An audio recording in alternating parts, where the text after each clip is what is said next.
Assalamualaikum warahmatullahi wabarakatuh. Kepada mahasiswa yang saya banggakan, Umar memerintah selama 10 tahun. Masa jabatannya berakhir dengan kematian. Dia dibunuh oleh seorang budak dari Persia bernama Abu Lu'lu'ah. Untuk menentukan penggantinya, Umar tidak menempuh jalan yang dilakukan oleh Abu Bakar. Dia menunjuk 6 orang sahabat dan meminta kepada mereka untuk memilih salah seorang di antaranya menjadi khalifah. 6 orang tersebut adalah Utsman, Ali, Thalhah, Zubair, Sa'ad bin Abi Waqqas, dan Abdurrahman bin Auf.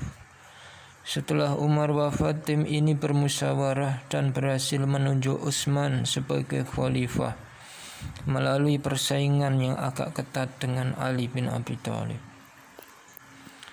Di masa pemerintahan Utsman tahun 644 sampai 655 Masehi, Armenia, Tunisia, Ciprus, Rhodes, dan bagian yang tersisa dari Persia, Transoksania, dan Tabaristan berhasil direbut. Ekspansi Islam pertama berhenti sampai di sini. Pemerintahan Utsman berlangsung selama 12 tahun. Pada paruh terakhir masa kekhalifahannya muncul perasaan tidak puas dan kecewa di kalangan umat Islam terhadapnya. Kepemimpinan Utsman memang sangat berbeda dengan kepemimpinan Umar. Ini mungkin karena umurnya yang lanjut, diangkat dalam usia 70 tahun, dan sifatnya yang lemah lembut. Akhirnya pada tahun 35 Hijriah atau 655 Masehi, Utsman dibunuh oleh kaum pemberontak yang terdiri dari orang-orang yang kecewa itu. Salah satu faktor yang menyebabkan banyak rakyat kecewa terhadap kepemimpinan Utsman adalah kebijaksanaannya mengangkat keluarga dalam kedudukan tinggi. Yang terpenting di antaranya adalah Marwan ibnu Hakam. Dialah pada dasarnya yang menjalankan pemerintahan, sedang Utsman hanya menyandang gelar khalifah. Setelah banyak anggota keluarganya yang duduk dalam jabatan-jabatan penting, Utsman laksana boneka di hadapan kerabatnya itu. Dia tidak dapat berbuat banyak dan terlalu lemah terhadap keluarganya. Dia juga tidak tegas terhadap kesalahan bawahan. Harta kekayaan negara oleh kerabatnya dibagi-bagikan tanpa terkontrol oleh Utsman sendiri. Meskipun demikian, tidak berarti bahwa pada masanya tidak ada kegiatan-kegiatan yang penting. Utsman berjasa membangun bendungan untuk menjaga arus banjir yang besar dan mengatur pembagian air ke kota-kota. Dia juga membangun jalan-jalan, jembatan, masjid-masjid, dan memperluas masjid Nabi di Madinah. Setelah Utsman wafat, masyarakat beramai-ramai membaiat Ali bin Abi Thalib sebagai khalifah. Ali memerintah hanya 6 tahun. Selama masa pemerintahannya, ia menghadapi berbagai pergolakan. Tidak ada masa sedikit pun dalam pemerintahannya yang dapat dikatakan stabil.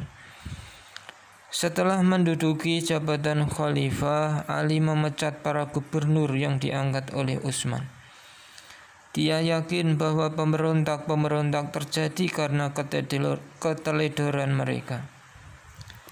Dia juga menarik kembali tanah yang dihadiahkan Utsman kepada penduduk dengan menyerahkan hasil pendapatannya kepada negara. dan memakai kembali sistem distribusi pajak tahunan di antara orang-orang Islam sebagaimana pernah diterapkan oleh Umar. Tidak lama setelah itu Ali bin Abi Thalib menghadapi pemberontakan Thalhah, Zubair, dan Aisyah. Alasan mereka, Ali tidak mau menghukum para pembunuh Utsman dan mereka menuntut bela terhadap darah Utsman yang telah ditumpahkan secara zalim. Ali sebenarnya ingin kembali menghindari perang. Dia mengirim surat kepada Thalhah dan Zubair agar keduanya mau berunding untuk menyelesaikan perkara itu secara damai. Namun ajakan tersebut ditolak. Akhirnya pertempuran yang dahsyat pun terjadi. Perang ini dikenal dengan nama Perang Jamal karena Aisyah dalam pertempuran itu menunggang unta. Ali berhasil mengalahkan lawannya.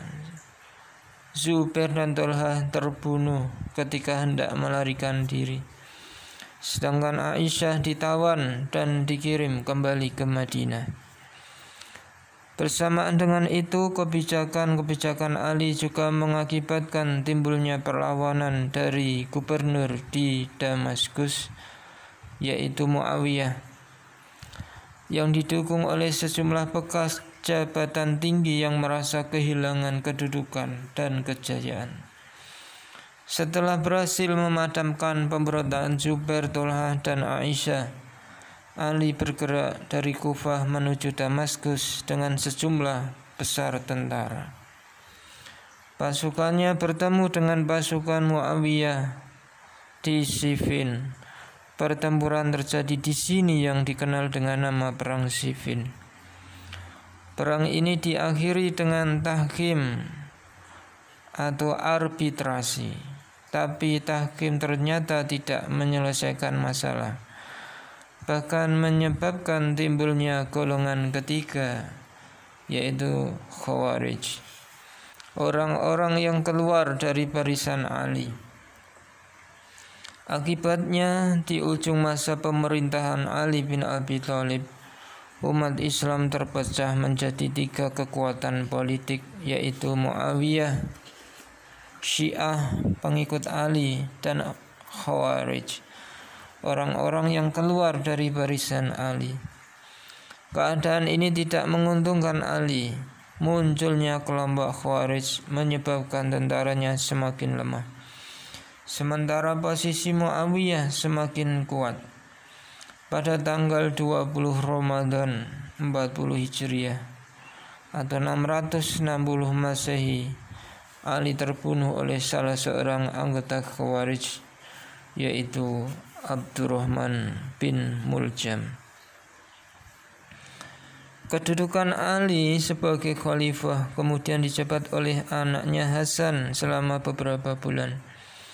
Namun karena Hasan ternyata lemah, sementara Muawiyah semakin kuat, maka Hasan membuat perjanjian damai. Perjanjian ini dapat mempersatukan umat Islam kembali dalam satu kepemimpinan politik di bawah Muawiyah bin Abi Sufyan. Di sisi lain, perjanjian itu juga menyebabkan Muawiyah menjadi penguasa absolut dalam Islam.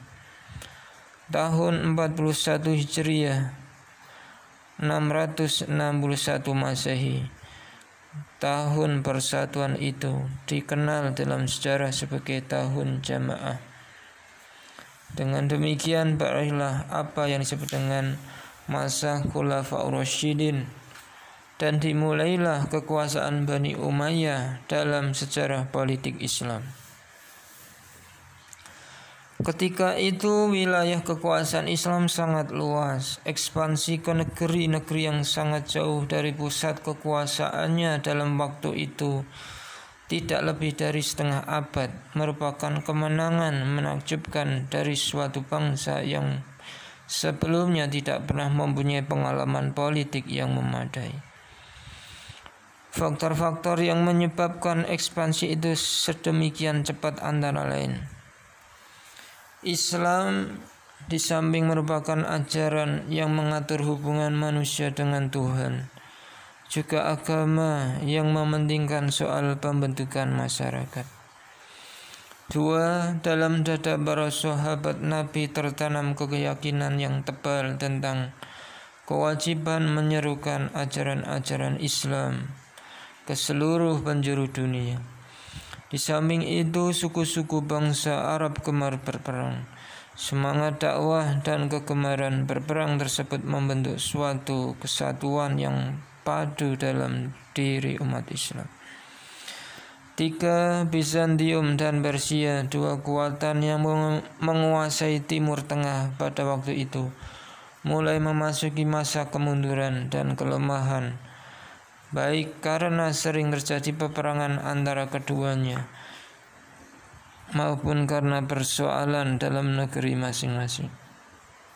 4. Pertentangan aliran agama di wilayah Bizantium mengakibatkan hilangnya kemerdekaan beragama bagi rakyat.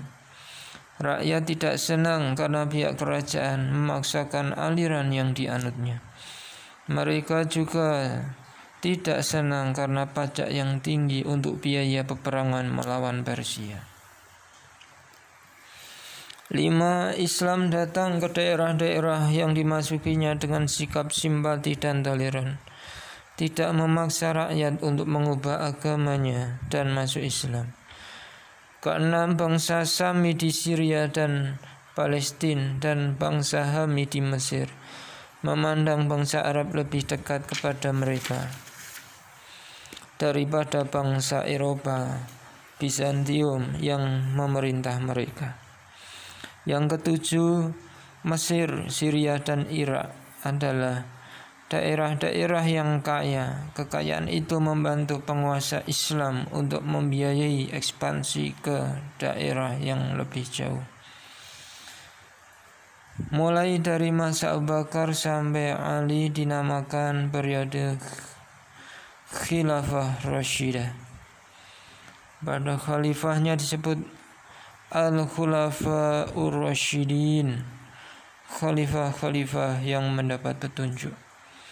Ciri masa ini adalah para khalifah betul-betul menurut teladan Nabi. Mereka dipilih melalui proses musyawarah yang dalam istilah sekarang disebut demokratis. Setelah periode ini, pemerintahan Islam membentuk kerajaan. Kerajaan diwariskan secara turun-temurun.